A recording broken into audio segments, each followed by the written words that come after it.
kanilang kaarawan ng biyaya ng buhay. Nagpapasalamat kami na pinagkalutan mo sila ng natatanging biyaya ito at mga oportunidad ng mga isa at gumawa ng kabutihan sa iyong ngalan. Inilintin namin na sila ay iyong protektahan at manatiling ligtas sa unang kanilang pamilya. Gabayan mo sila ng iyong banal na espiritu upang sila ay maging kasakapan na magpapalagan ng iyong mabuting balita.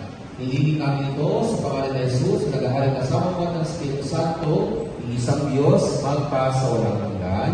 Amen.